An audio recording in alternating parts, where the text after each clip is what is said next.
Hi, my name is Judy and this is my channel. Welcome. I'm glad you stopped in.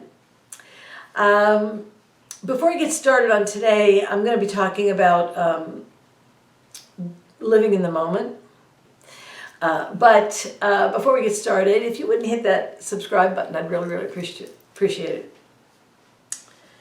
Living in the moment's kind of hard. Human beings have minds that are constantly jumping around from one thing to another. And so it's very difficult to live in the moment because we are always comparing something with the past or worried about the future.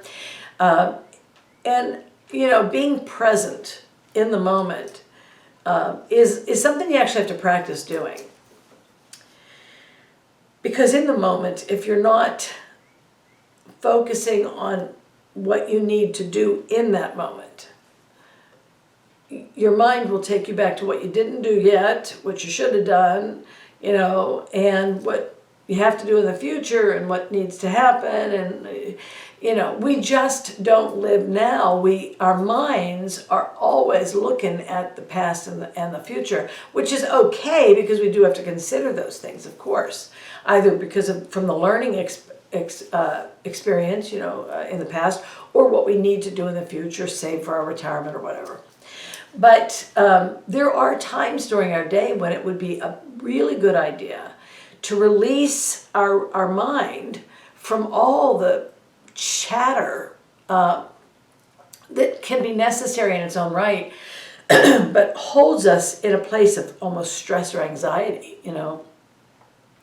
So if something is happening in the background, it's kind of important that we're able to focus on right now. And they sometimes call it a waking meditation, where, you know, you're doing the dishes, but you're not thinking about what you have to do after the dishes are done, or that you didn't have lunch yet, and as soon as you're done with the dishes, maybe you should eat, or maybe somebody's coming over tonight and you have to figure out what you're going to wear, or maybe you're thinking about when that person came over last night and you looked a real mess and now you think, I wonder if they even like me, you know, all sorts of stuff that your mind is going when you're doing the dishes. But if you just do the dishes, if you think in your mind, you just put all your senses on right now. I'm washing the plate. Oh, there goes the food. I'm rinsing it off. I'm putting it in the rack. Let's see if I have any more. Okay, here's another one I'm washing, you know. And you feel the sponge or whatever you use under your hand. You feel the warmth of the water, the bubbles. If you're aware of the scent of the dish detergent, the rinsing of the plate to watch all the soap go off, you know, things like that.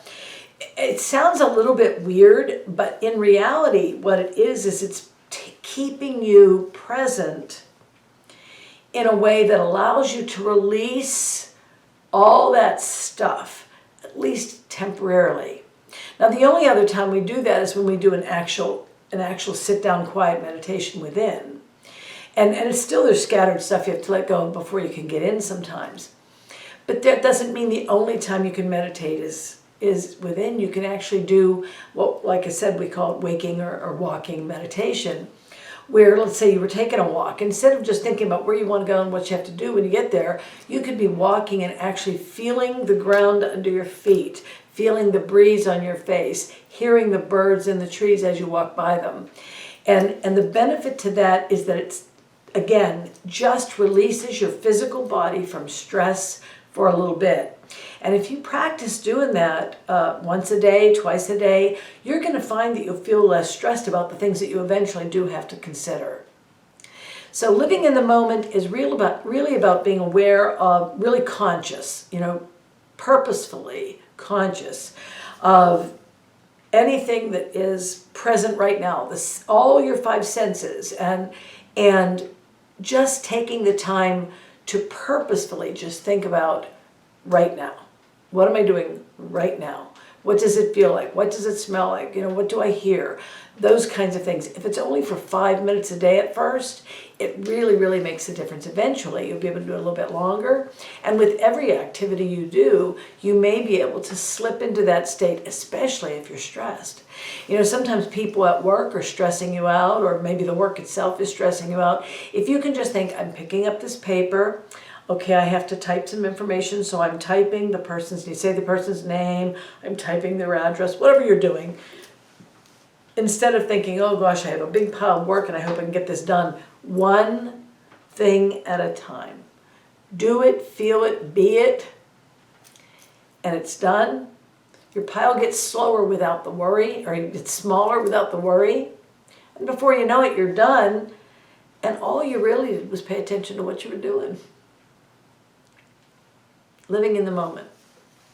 You can't do it all the time. We can't as humans. It wouldn't even be wise.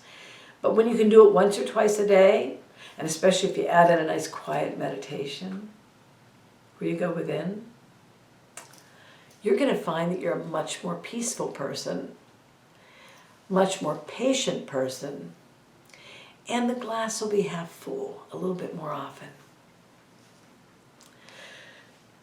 So that's the end of that.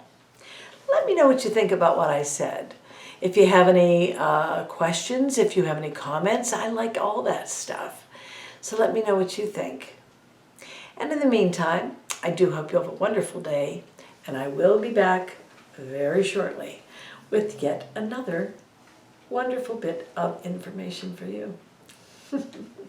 Have a great day.